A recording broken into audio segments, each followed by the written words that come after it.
You are Locked On Sun Devils, your daily podcast on the Arizona State Sun Devils. Part of the Locked On Podcast Network, your team every day.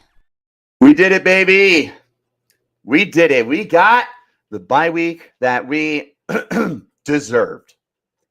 And I couldn't be happier about it. This is the Locked On Sun Devils podcast, part of the Locked On Podcast Network, your team every day. I'm Richie Bradshaw. I will be your guide for everything Arizona State Sun Devils. And what a day. What a weekend, honestly. This was one of the biggest reasons, one of the biggest weekends in Sun Devil history. We got our first conference championship since, 2007? Something like that, when we were still in the Pac-10 back then. This is our first major bowl game since I'd probably go back to the 1997 Rose Bowl, the 1996 season Rose Bowl. And this is obviously a chance to compete for a national championship for the first time since, hold on one sec. Woo! Allergies today. For the first time since 1997. I don't know if there's really been any other big opportunity since then. So this is also your first ever college football playoff appearance. They were super close in the 2014 season. God, if I do go back and wonder, if you just handled business in Corvallis, what would have happened with that team? But, coulda, shoulda, woulda. And as you know from listening to the Locked On Sun Devils podcast, I don't like playing the what-if game. I don't like moral victories, all that jazz. So, bottom line is we are going to this year's playoff. First year of the 12-team playoff format, ASU punched their ticket. And they punched it in big-time fashion. They kicked the you-know-what out of Iowa State on Saturday. One of the biggest wins in program history for several different reasons, but it was just awesome. It was so cool to see. Oh my God. So I just real quick, I pulled up the ASU schedule on ESPN, and if you go to their schedule, if a game hasn't been played yet, they will put off to the side tickets as low as this much money. And I don't know who they're basing that off of. It's definitely not our friends over at Game Time, because if you use the promo code LOCKEDONCollege, you'll get $20 off your first purchase.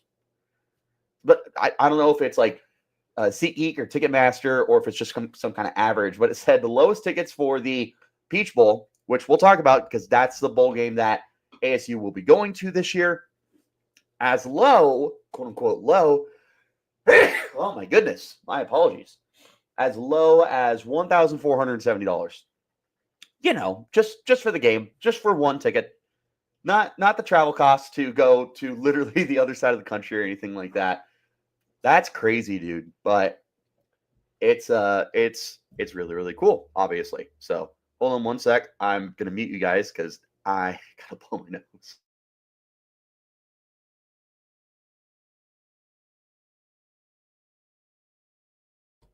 All right, sorry about that. No one wants to hear that gross stuff. So this is a really big deal, man, for so many different reasons. But let's go ahead and start off with why it's a big deal that ASU got the bye week that they've been fighting really hard to get. Because first of all, this wasn't just an ASU problem. This was a Big 12 problem where the national media just had a lot of issues with everything that was going on within the conference. It was beating itself up. There were no clear elite teams, blah, blah, blah. Whatever reasons they wanted to formulate against the Big 12, it went against ASU. But it wasn't just ASU. So, we need to collectively take a step back, especially now that this is all done, right? It doesn't matter. Nothing previously matters. Nothing. Because they got ASU into the top 12, which put them ahead of the ACC winner and gave them a bye week. Should we have been ranked higher? Sure, I think so. But you know what? It doesn't matter. End of the day, we got the bye week, which is all that we cared about.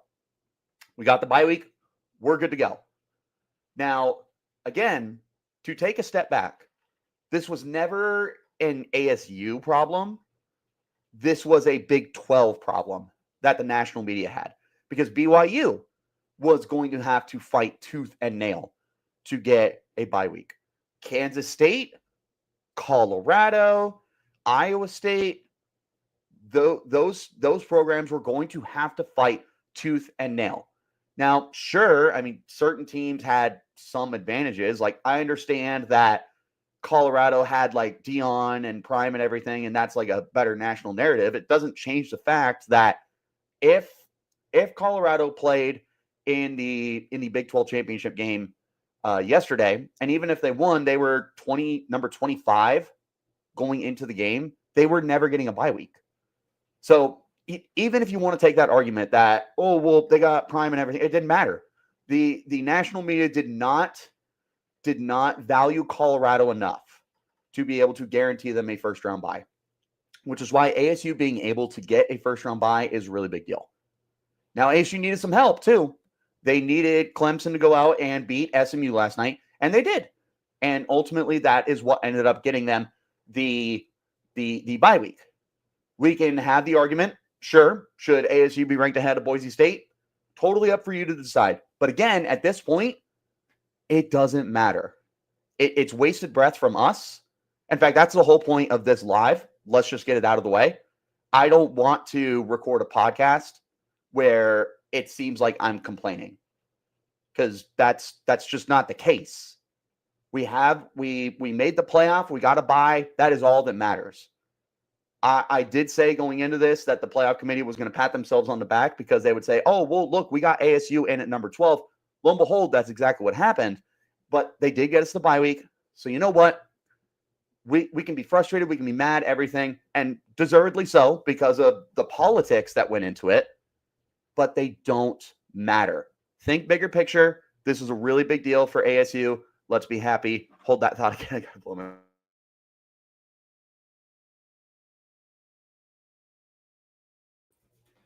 Sorry, guys. I don't know about you. My it's always on Sundays for me that my allergies just absolutely kick my you-know-what. But let's take a look at comments. BC, yes, this is live. You are seeing me live blowing my nose. All right. Let's go ahead and check in. Thanks to all of you for tuning in. This is a really big deal. And back-to-back lives for us. This obviously isn't normal. We'll have to get creative, because I still would like to go live at least once a week. The problem is there's not going to be a lot of stuff between now and January 1st, because we're playing on New Year's. So we'll figure something out. All right, let's get to the top of all the comments. Paul Madison, thanks for jumping in. Paul, good to see you again. Let's go, baby. We all did it. That's the biggest deal. We did it. That's all that matters. JH, what's going on? Let's go. No Fiesta Bowl, though, but I will take it. Give Kenny that $100 million contract.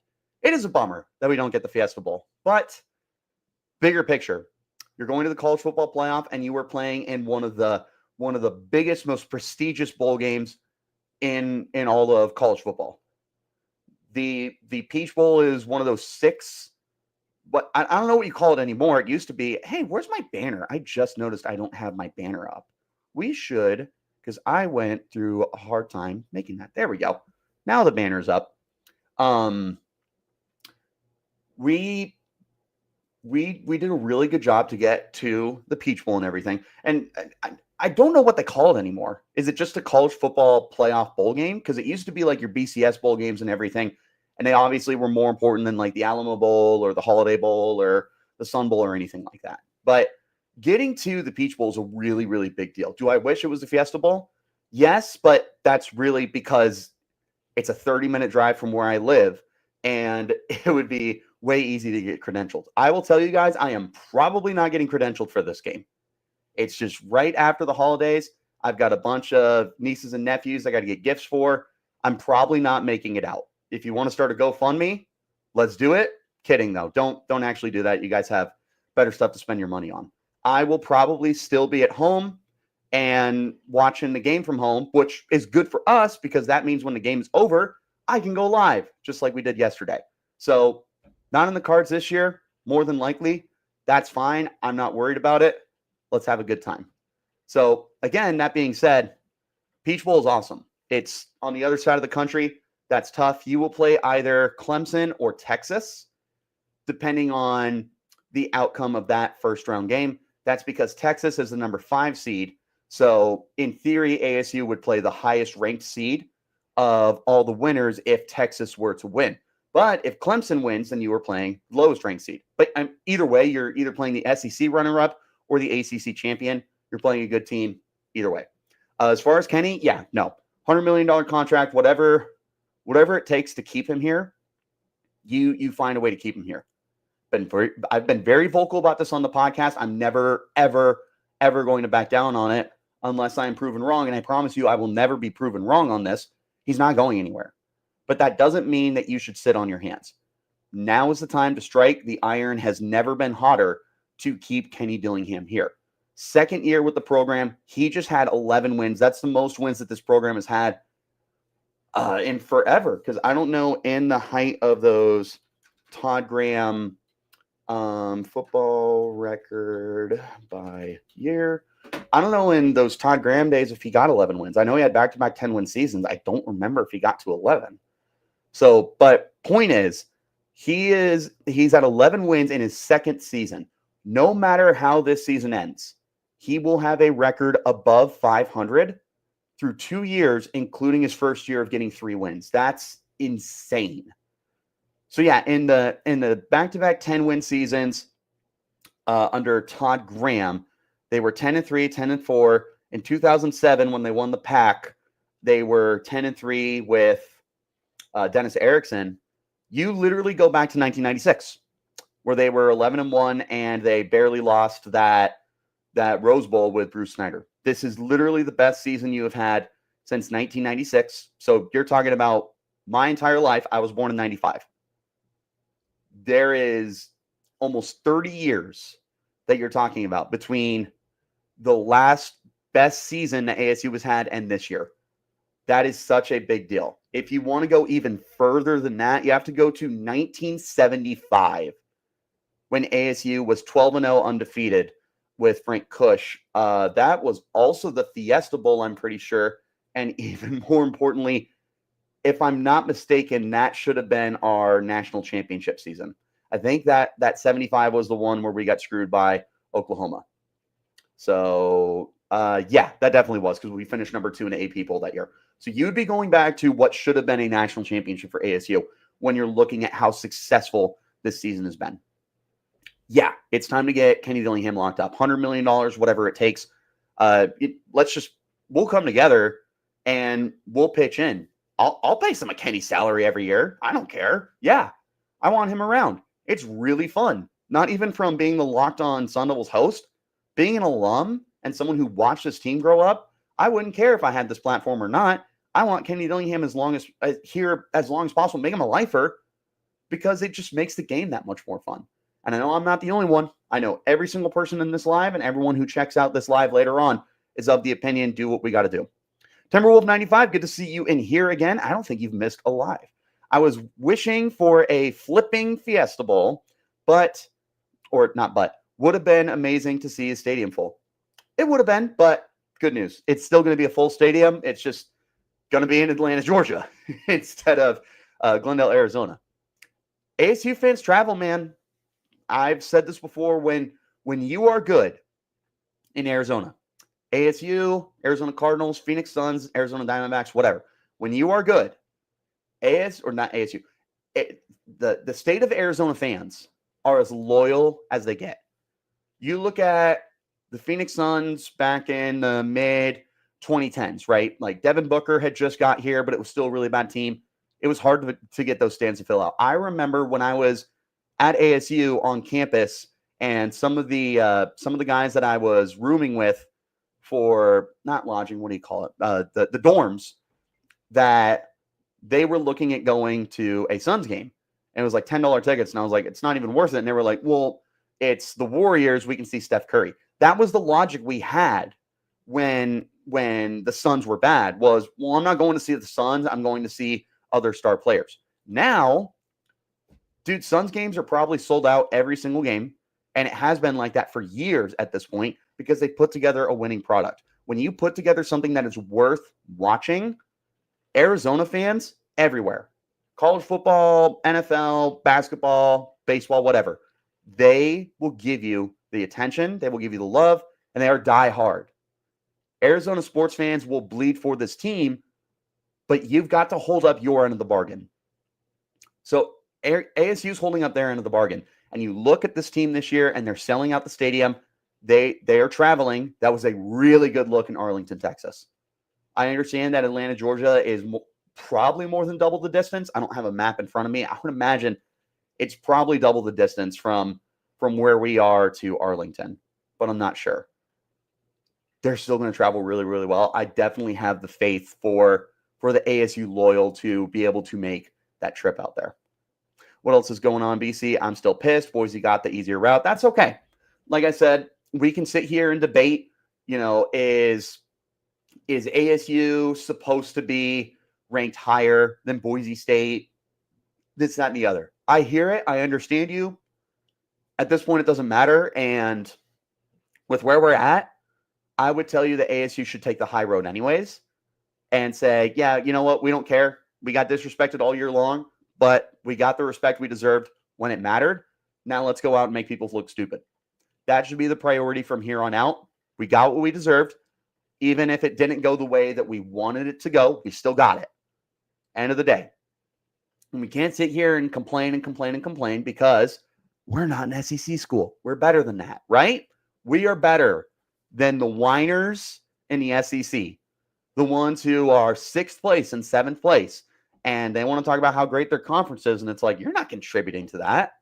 Neither here nor there. The point I'm trying to make is we got it. We're good. Let's move forward. We got what we needed. Yeah, we can sit here and complain. And like I said earlier, that's the point of this show. Let's get it out because I don't want to record an episode of complaining. And I would rather all of my subscribers, let's get it out there. So yeah, fill up the comments. Let's complain about it. And then starting tomorrow, when we start moving forward, all I want in my comments is just pride, cockiness, and guys saying we deserve it. So get it out of the way today. Love you guys. JH, what's going on? I was getting real emotional yesterday, Sun Devil for life. Dude, who wasn't getting emotional? It was amazing. I'm so glad to hear that I wasn't the only one that was on the edge of my seat. I know Joe Healy, son of Tim Healy, the voice of the Sun Devils and everything, was saying he was getting real emotional listening to his dad call the game and everything. It's a big deal for Sun Devils fans, whether it's the generations that grew up with Frank Kush or it's the brand new students that have come in within the last 2 to 3 years.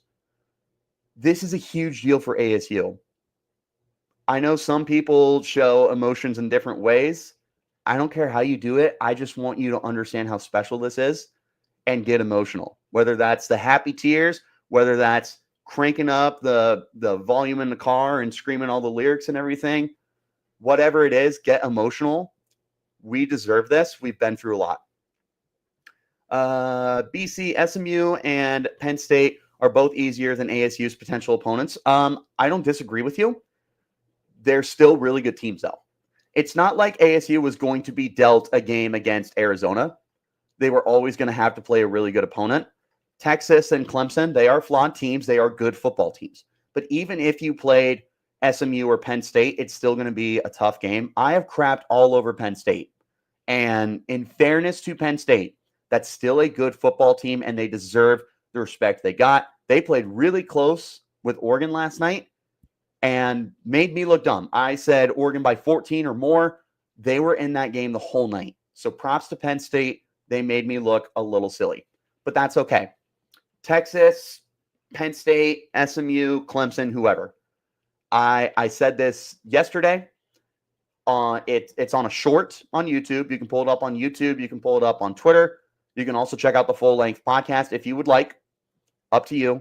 But all I said was there is not a program in this country, blue blood, sneak into the playoffs, whatever, that should look at ASU and go, that's an easy win.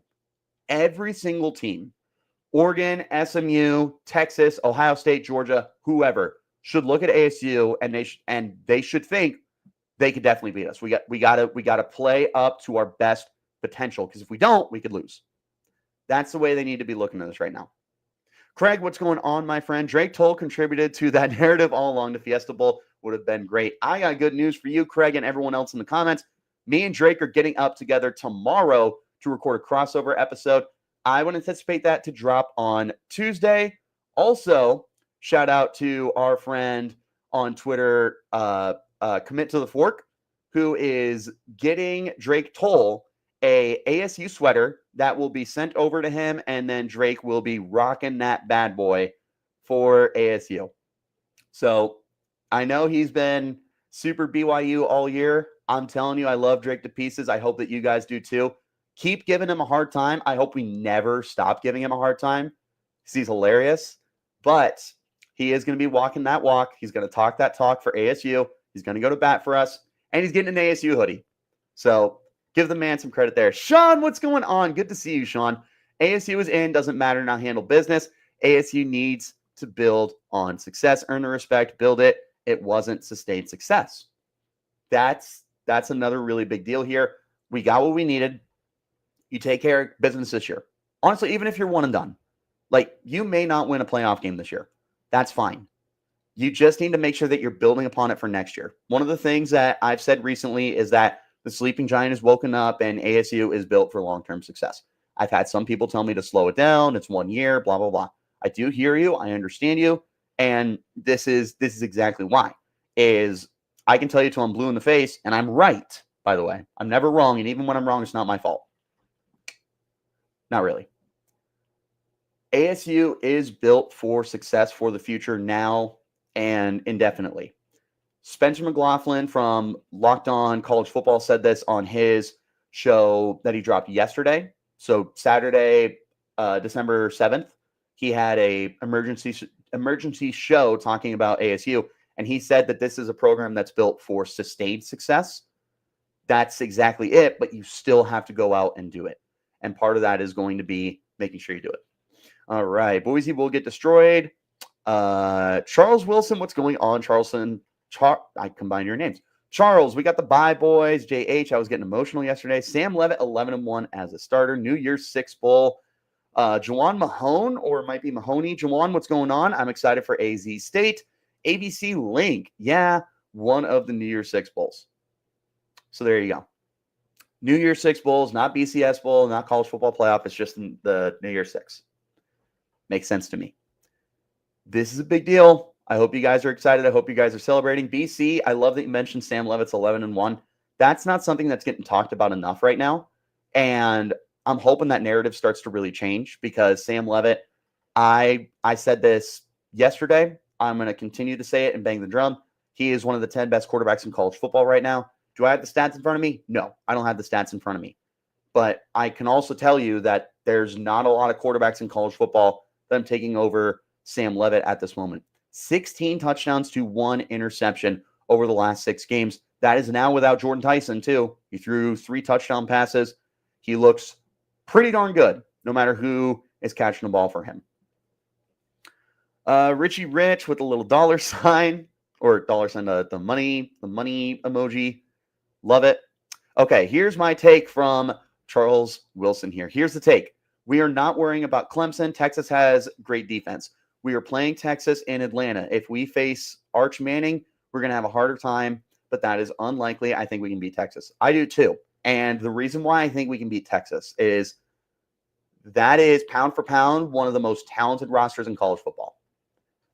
I don't know how many teams that are in the playoff that are as stacked from their starters to their bench to their third team, whatever. That is a loaded roster. You have 2 quarterbacks that are going to be in the pros one day. You've got a defense that has first-round picks for this year and next year and the year after that. They've got freshmen that are balling out like Colin Simmons, a defensive end. They've got a really good offensive line. They got playmakers at receiver and running back. They're a great coach, too. Steve Sarkisian is phenomenal. And yet they're not playing up to their maximum potential. That's where ASU can get them sleeping. Because ASU is playing up to their maximum potential, and they're playing even a little beyond that. ASU does not have nearly as many first-round picks as Texas has. And yet, there's been times this year where ASU has played at a Texas level. And don't tell me that Texas is playing better competition.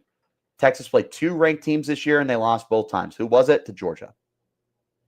Texas didn't have the easiest schedule in the world. They didn't have the hardest schedule either. But ASU, based off of the way they're playing football and the way that Texas is playing football, is evenly matched. It's not about a talent thing. Talent, yeah, Texas is definitively more talented. There shouldn't be any debate to that. Doesn't matter. ASU has played up to their competition all season long this year. They have not stooped down to anyone. They've played tough, and they've won tight games. ASU can beat Texas right now, bottom line. I feel like we could have beaten SMU or Penn State, even if it weren't in Phoenix. Yeah, but I also feel like we can beat anybody right now. Long range rack, what is going on? Lifelong Sun Devil fan, Tempe native, saying Devils from Alaska. Alaska? Dude, you're going to get back down here. But nonetheless, shout out to you for rooting all the way from Alaska. How's the weather? Because my knees are hurting thinking about the cold that you're probably going on up there. Wester 4, what's going on? Pretty cool moment last night. Dillingham's dad was on my flight back to Phoenix. Another passenger said, I hope we can see Dillingham. His dad walked by and said, I hope so too. That's my son. Those are like starstruck moments, man. Like, I don't even know. I'm in the business. I've met people at this point, and there's still times where I like geek out like I'm a little kid. It's so cool that you have those opportunities now. And you've got these people that are next to you, and they just have that pride to hear that you're talking about their kid or their program and stuff like that, and they're interacting with you. And that's something that's a really big deal for ASU too, especially right now as they're rebuilding their image and getting back to the contenders that they can be, to have these other people that are what's the word? That are interacting with them. That's really cool. To be able to say that like Kenny Dillingham's dad was like, even just a passing comment like that. Yeah, I'd be telling people, I'd be like, dude, I sat next to Kenny Dillingham's dad yesterday. That's so cool. Craig, Richie, shave your beard for travel funds to Atlanta. Keep the sparky mustache. I don't know if I could pull the mustache off by itself. I don't. If I shaved the beard and that was able to get me to Atlanta, I'd do it so fast to make your head spin. 100%. I love my beard too. And no one loves it more than my nieces and nephews. They love to just yank on it. Like at this point, that's the reason it's there. It's for them. I would take it away from them. I'd be like, sorry, you can wait for me to grow the beard back out. I'm going to Atlanta. Would totally do it. Boise, Penn State, Ohio State, SMU, Clemson. We can beat them all. Ohio State can't tackle. There's not a team out there I'm afraid of. Even Oregon has had some warts this year. Penn State played them tough. Wisconsin played them tough. Boise State played them tough. That's a great, great football team. That is no slight to Oregon, who, if you ask me to pick someone right now to win a championship, I'd probably tell you it's Oregon. They're still beatable. Every team in college football this year has been beatable. It's been one of the most beautiful years for parity that we have seen in a long, long time. ASU can beat anyone right now. Everybody else knows that too. Like I said, I promise you that if ASU was going to play Oregon, even in the first round, let's say Oregon didn't get a bye and ASU didn't get a bye, and they were going to play each other, whether it was 5 versus 12 or 8 versus 9, whatever. I promise you that Dan Lanning would sit down with his kids and they'd be like, dude, they can seriously beat us and embarrass us. We need to be ready. There is not a team in college football right now that's looking at ASU and going, that's an easy win. Not a single one. Nick Saban loves ASU. If Nick Saban was the head coach at Alabama, he'd be saying exactly what I'm saying. We better take him seriously or ASU can beat us. You've just got to be ready for this ASU team. Let's see. I'm starting to get the feeling that Kenny is going to be our Steve Spurrier. Florida was a sleeping giant before he got there. UF alum finally put it together. And yeah, multiple championships. Kenny gets it here. 1987 Rose Bowl for one of the biggest games. Okay. I could get way back for that one. That would also be a really awesome one. 86 Rose Bowl. No, you had it right the first time, Sean. 1986 Rose Bowl. I got it up here in front of me with John Cooper as the head coach. I love the Spurrier comment, though, that Florida being that sleeping giant. And I mean, we still talk about it now. All these years later, when Florida hasn't had the success that they did in the height of the Spurrier era, or even when, Urban Meyer took over, we still talk about Florida as one of the blue blood premier jobs in college football, and because of that potential. We haven't talked about ASU like that in a long time, and now that sleeping giant has woken up. So if Kenny has this sustained success, let's say Kenny's here for, I don't remember how long Spurrier was at Florida. Let's say that he has the same amount of time at Florida at ASU that Spurrier had at Florida. Whenever Kenny is gone, whether it's fired after some bad seasons or he retires or he just takes a different job, whatever happens, if you have that sustained success that Florida did, ASU is going to get in that category of, that's a good job. Everyone's going to look at it. Oh, David Boston. Yeah, no, that was the 1996. That was the, we're going to play prevent defense. I never watched that game, but if you think I didn't hear about that every single day of my life as I was being raised to be an ASU fan, you'd be wrong. I feel like I watched every second of that game, and I wouldn't have even been 1 year old at the time. I was born in late May of 95. Let's see what else we got going on. Used to be called the Phoenix Cardinals. They sure did used to be called the Phoenix Cardinals. They had great uniforms back then, too, with the flag on the was on the sleeve. I don't remember. All I know, it was amazing. Wesder already put in my request for ASU tickets to the Peach Bowl. Good for you, Wesder. If you're looking for a buddy to go with you, I'm your guy. Scott Warren, what's going on, Scott? Richie, let's go. You know it, man. Charles Wilson, we are facing Quinn Ewers, and we will beat him. We can use GA's blueprint, come up with new blitz schemes that they haven't seen. Arch is the problem. The same way Sam is good, patient gunslinger, A+ feet. I still really like Quinn Ewers, and I think that he is still a really good quarterback. I agree with you that Arch is a different breed and a different animal, but we not us, not anyone else should be preparing for Arch to be the starter right now because Ewers is the guy and he's doing a really good job. All right. BC, the fans have been waiting for this their whole lives. They have, and that's why diehard ASU fans, like those who are in the chat or those who are fans back to the 50s and 60s when it was Arizona State College, when it was Arizona Teaching University, Arizona Normal, like everyone deserves this. It's amazing. Sustained success is what I want. That's what matters right now for ASU. We have gotten back to our potential. Now let's keep it going. We had that taste of it in the height of that Todd Graham era where you had the back-to-back 10-win seasons, but then they fell off, and that's when Graham was removed from the program. Unfortunately, he had a very underrated time at ASU, but it wasn't sustained. They fell off pretty quick. Long Range Rack was a fan of the Devils in the Cush era. That's special, man. I know that my grandma and my late grandfather just talked all the time about how amazing the Cush era was. Holy cow, y'all are blowing up the comments. I got to get going here. Let's see. I want to keep running the score up. Run the score. Couldn't agree with you more. Jackie Moon, what's going on, Jackie? Good to see you back in here. ASU did not deserve to be ranked higher than Boise State. Let's be honest. I hear you.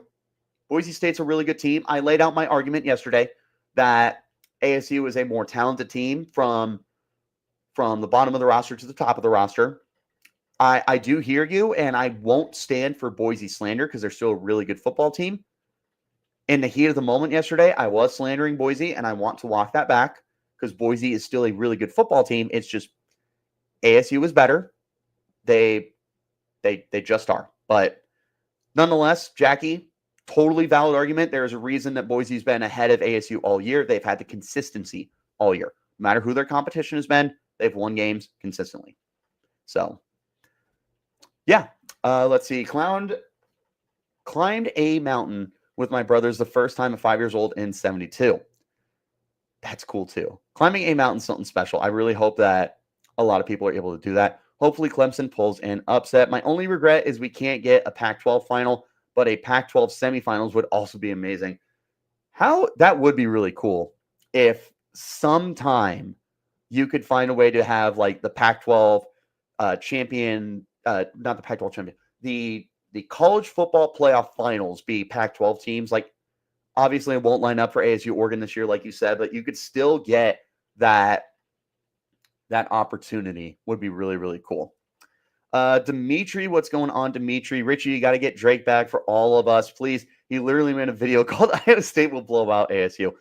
Fun fact, though, he did have another episode. I don't know if it was Locked On Sun Devils or if he went somewhere else, where he took ASU 28-21. I promise you, Drake doesn't hate ASU. He's just a big Big 12 supporter. I know that ASU definitely had to earn his love this year as a first-year team. But again, Drake's getting a hoodie. He's going to be on the show at some point this week. I'm thinking it's probably going to be on Tuesday, but he'll be here. I will get him back for you. Don't worry. And then tune into the Big 12 squad that'll drop on Thursday when I am absolutely going to take charge. I'm going to be like, what's going on, peasants? I might do that. I might also remember how much I love all the guys in there and not do that to them. But yeah, either way, any Locked On Big 12 stuff that you see Richie Bradshaw is associated with, tune in. I promise I go after Drake all the time. Great guy, nonetheless. Fear Testament Gaming, what's going on, brother-in-law of mine? Can confirm I am never wrong. Well, like I said, even when I'm wrong, it's not my fault. All of these transfer portals are looking at ASU, especially running backs, because they know Kenny will run the rock. That's another thing that I've said recently is ASU is, I guarantee you, they're going to have one of the 10 best, maybe, I said 5 best, but no worse than 10. One of the 5 best transfer portal classes in the country this offseason, because everyone's going to see what's going on. Everyone's going to see the consistency that is remaining with a quarterback returning, a receiver returning, probably. Don't know for sure. I still feel really good about it, and I'm manifesting it. I don't know why Leavitt and Tyson would leave, but I'm going to be under the assumption they're leaving. Kenny's going to be back. The coordinators are going to be back, and a bunch of the other guys are going to be back. Transfers are going to look at ASU. They're going to go, there's NIL. There's a chance to win a championship, and people are going to watch my football games. All right. Honestly, expected more growing pains from Leavitt. Guy just hasn't turned the ball over much. If you watch Sam Leavitt week 1 and you watch Sam Leavitt yesterday, completely different players. You would think that there was like 2 years of development in between, and it was only a handful of months. He's crazy. He's crazy, crazy good. ASU was extra dangerous because everything after 6 wins was just frosting on a big cake. ASU has won even if they lose their first game in the playoff. They're playing with house money. Richie Bradshaw, 7-5 in the preseason. I'm being optimistic. A lot of other people said, ASU should be closer to getting to a bowl game. Over-under win total in Vegas was 4.5. They're playing with house money. They could lose their playoff game 100-0. It's still a successful season for you. This has been nothing short of successful. One of the things I wanted to make sure I reminded everyone was if we didn't win the Big 12 championship and we went to the Alamo Bowl or Holiday Bowl or whatever bowl, even if we went to that bowl game, we need to remember how successful this season was. 10 wins for the first time in 10 years. Great season. We're playing with house money. Jorge Aguilar, what is going on? Jorge Scat is going to deal damage on whoever plays them. Texas, Clemson, bring it on. Doesn't matter. Dude, he's the people's running back. Catches it, runs it, passes it, punts it. He's your mom's favorite player. And he needs to go to New York. We'll have a conversation about that this week as well. A lot of new content coming up now that we've got some breaks between now and their next football game. We got a lot of stuff to talk about. We got to talk about awards for ASU. We got to finally take a look at the transfer portal. We got to look at recruiting more. We got some basketball to catch up on. ASU is really good at basketball. Hopefully you guys are paying attention to that. There's a lot of stuff that we can finally catch up on now that we've got some time between here and the next football game for ASU. So now's never been a better time to hit subscribe, turn on notifications. Up in Alaska, weather is cold as expected here in Palmer. Don't know where Palmer is, but I also couldn't tell you where Anchorage or any of the other places are. All I know is it's cold. I'm not a cold fan. BC, you are crazy for loving the cold. I got arthritis in my knees. I am not about it. Southern Alaska, aka Washington State, cold and wet. Again, sounds terrible. Let's see. Talking about Idaho. Idaho's a good FCS program. Idaho's a good one, not Idaho State, or are they both good? I don't remember. ASU winning it all would be fairy tale stuff. We're the team of destiny, depending on who you ask. We are the Cinderella team, depending on who you ask. A lot of stuff going our way right now. Surf City Bill, what's going on? AZ State, very, very lucky. Well, my own father has a great saying, and I love it, and I hope that you take it with you. So, Surf City Bill, sometimes it's better to be lucky than good, but you got to be good to get lucky. Boise who, damn right they're better. With the offensive line beef and receiver recruits next year, it looks like the Devils are going to lean into the passing game next year. And they should, because you're going to have, again, manifesting it. You're going to have Jordan Tyson and Sam Levitt. Malik McLean's going to be there. He made a pretty nice play yesterday, and we're going to see him for the rest of the postseason for him to advertise himself. They're bringing in some guys in the recruiting class. Everyone's really excited about Corey Butler, the kid from Corona Centennial. You got Cameron Dyer, the quarterback receiver, who's coming in. They're going to be in the thick of it for some other guys that are potentially flipping. Keep an eye on that. And then the transfer portal. ASU is definitely going to be swinging the ball next year. You don't have Cam Scadaboo. That is a big deal, but they're still going to be a great offense. So I definitely would expect ASU to take a huge step forward passing next year, especially because Levitt is just playing on a whole other level right now. And there's a chance for Sam to really, really build up a resume to be a high draft pick. We'll see. Devo Bronc, I'm assuming that's like Devoted Bronco. Go Sparky, you kids don't remember being the Boise. I don't remember that, so apologies there. But I do. By the way,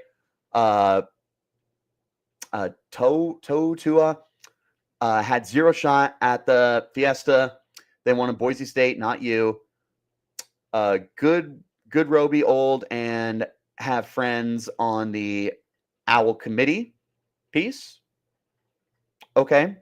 I'm not sure if that's slander or not. So either way, again, no slander to Boise State. We're better than you. Dimitri, also transfer window opens tomorrow until the 28th. Maybe we can focus on that a little bit now with the time off. That's definitely something that they should look at. And that's something that we're going to take a look at this week is some guys to go take a look. Go flip Tennessee's 5-star quarterback commit. Yeah, well, Tennessee stinks. They don't have good quarterbacks anyways. That's my brother-in-law. He's a Tennessee fan. He understands. Texas got blown out in the playoff and recovered.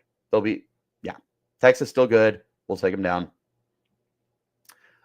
Please read this. Zach Hamper played with Sam in high school, and he has 955 receiving yards for Idaho this year as a redshirt freshman. He might hit up the portal. ASU could pick him up. Zach Hamper. Okay. I am going to check him out now. Good to know. Let's see. Idaho football. I'll put him on my list for sure. We're still playing with house money, Craig. You're absolutely right. Deuce Volt, what's going on? Thanks for joining. This team is special with great transfer portal players that were real gems. Dude, this transfer portal class was amazing. Oh, for JH, was it Zach Penner or was it Mark Hamper? Because there's two guys there, so we combined them.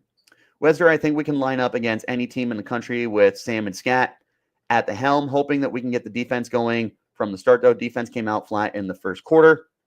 Scott Warren, BS, we didn't get the Fiesta Bowl. It's all good. Don't need the Fiesta Bowl. We'll get it taken care of. I love that you bring up the defense, though, Wesner, because as great as a adjustment guy as Brian Ward is, and I've sung his praises all year long, because, oh my God, we're going to do this. And I'll be quick, but we're going to do this. It's not a bend but don't break defense, and I'm sick and tired of hearing that. It's a defense that rises to the occasion. It's a defense that makes plays when it matters. So, yeah, first 3 drives yesterday, ASU got run over. What happened the rest of the game? Shut it down. As far as I'm concerned, it was a shutout the remainder of the game. Brian Ward makes adjustments better than anybody else. But if you go your first 3 drives getting run over against any of these teams you're about to see, Clemson, Texas, Oregon, whoever, and they get 3 touchdowns. Unless ASU's offense is also getting 3 touchdowns, you cannot place yourself in that situation where the defense has to wait until a lot of points are on the board. Thankfully, Iowa State only had 10 points yesterday. So they got to get going right out the gate, like you said. I do trust Brian Moore to get it figured out, but they've definitely got to get out to hotter starts. Deuce, Boise's a good team from the Mountain West, but would get eaten alive in the Big 12. I wouldn't go that far because they're still a really, really, really good team. They are eventually going to be in the Pac-12, which that is still a power conference. They just got absolutely demolished. Pac will always be a power conference, and I'll die on that hill, but they would still be in the top half of the Big 12. I would take Boise to beat a lot of the Big 12 teams this year, but they're not ASU, they're not Colorado, they're not BYU, they're not Iowa State. I would definitely take those teams over them. I'm probably taking K-State too. I never had a shot at the Fiesta Bowl. Good to be old and have friends on the bowl committee. Gotcha. Oh, you're going after the one guy. I hear you, B-Rye. What? All right. Everyone, you're about to see the Family Guy chicken bust through that door in about 10 minutes. I'm not afraid of no chicken, especially if it's a Boise State chicken. Yeah, we'll go. We'll go for sure. We need to get Clemson's kicker to Tempe. We need to get Noah Krinsky on the field. That's what we need to do. That's what we need. Okay, Mark Hamper was who you were talking about. Okay, let's go Mark Hamper, see if there we go. Okay, Mark Hamper is the name I'm going to put in my notes now since he played with Sam Levitt back in high school. 3 turnovers in the second half for the defense. Yeah, no, they make phenomenal adjustments. Brian Moore's amazing on defense. He just got to come out a lot hotter and faster to start the game. 955 receiving yards as a redshirt freshman. If he does hit the portal, like we're kind of manifesting here, that'd be a really good place for him, would be to come back and play with Sam. 6'2", 210. He gives you some size there as well. All right, we're going to be wrapping up this bad boy soon, especially now that I'm finally caught up with comments. You guys killed it today. Thank you so much for all the interactions. You guys have no idea how cool it is to get on a live and just see people blowing you up. Like, just a good time. Dimitri, we've seen how this team handles being up big. Let's see what happens when a team comes out hot against us early. Yeah, they've been in slugfest this year. ASU has never been in a point where they've had a huge deficit to come back from. And that's a really big thing to remember, because if you have that situation, we'll use Oregon as the example again. And Oregon comes out 3 touchdown drives on the first 3 drives. Even if Brian Moore makes his adjustments and kind of keeps Oregon in check the rest of the game, if ASU is not responding on offense, we have not seen ASU have to play from a big deficit all year long. They were trailing Texas Tech, I think, the whole game when they were in Lubbock. But it was still, most of the time, no more than like a 2-possession game. I have to look back at the drive and everything, the drive chart. But that would be the closest thing. And ASU wasn't really ever in that game. So it would be really, really interesting to see if ASU ever was down significantly in a game, how they would respond. Hopefully we don't have to find out. 3-loss team in the Big 12 for Boise. God, I don't know. It would really depend, because Boise's an elite football team at home. Boise is a very good football team, but again, even if you put them in the Big 12, which is the worst of the Power 4 conferences, they're not the champion in the Power 4 conferences. In the Big 12, they're fifth at best. I would take the 4 teams that were in the hunt for the championship, the Big 12 championship. I would take all 4 of them ahead of Boise State. In a neutral site, I would certainly take them at home, and some of them could win in Boise. Boise's still a good football team, though. No Boise State slander, except to the guy who hopped in earlier with the typos that I could barely read. Only slander with him. There's no way Noah wasn't worse than what they had. Yeah, but I mean, I think there was a lot of political aspects that went into not bringing on a walk-on kicker back in October. I think there was a lot more that went on behind the scenes there. I have a good feeling Krinsky is going to be on this team next year, or at least I'm manifesting it. All right, let's go ahead and wrap this bad boy up. Last few comments I've got here, and then we're going to head out. JH, I would pay for a running back in the portal or just receive a backup from Georgia or Bama or an SEC running back. I don't know what's in the portal right now for running backs. Whatever does end up out there, though, there's guys that are going to look at ASU very, very seriously. Especially consider the transfer success ASU's had over the last several years. Rashad White was a transfer, goes on to be a third-round pick. Xavier Valladay was a transfer. He gets to the NFL, but he also had a historic season at ASU. Cam Scadaboo, a transfer, just had one of the greatest single seasons in Sun Devil history, arguably the greatest season in Sun Devil history, and he's going to the pros. This is a place for transfer backs to look at with Sean Aguano being there as a running backs coach. They've got a good depth chart, though. They've got all three of the guys with the last name Brown, Raleek Brown, Kyson Brown, Jason Brown returning next year. They've got kids that are coming in through the goodness, I tried to combine everything again. Through the recruiting class and the transfer portal eventually. They'll get someone for sure. Deuce, I'm happy ASU hasn't let games get away from them like they have in past years. And that's the biggest thing, is that ASU is playing up to their competition, and that's all that you could ask out of them right now, is to continue playing at the level that they are playing at. All right, there was a lot of 2- and 3-loss teams in the Big 12. ASU is America's team. And JH, I like Kyson, but he's not RB1. He's an RB2 type guy. I think that could be the case, but I am not all out on Kyson. I actually really, really like Kyson, and I'm excited for him to get a bigger role. As of right now, he is a great running back 2. Is he running back 1? We're going to find out. We're going to go ahead and put a pin in it there, though. Another big live. I was thinking about keeping this right at 30 minutes, and we were just having way too good of a time. So I appreciate you guys. Make sure you turn on notifications. We're going to be back tomorrow. We got to talk about this win. We got tons of game balls to hand out for ASU over Iowa State.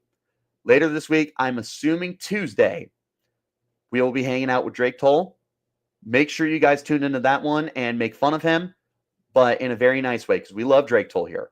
But yes, make fun of Drake. He deserves it. He's our frat boy, and we love him. We wouldn't have him any other way. We got a lot of stuff coming up now that we've got a break from everything. We've got transfer portal. We've got recruiting. We've got basketball. We've got to preview the remainder of the year, the future. There's a lot going on, and we can finally catch up since we have the next 23 days off before we see ASU football again. So now's never been a better time. Hit subscribe, turn on notifications, all that good stuff. I appreciate each and every single one of you, especially those of you that are in every single one of my lives. I see you. I know most of you guys as soon as I see your names. Y'all are the best. And we wouldn't be here without you. I'll see you guys tomorrow. Until then, you all keep it locked right here on Locked On Sun.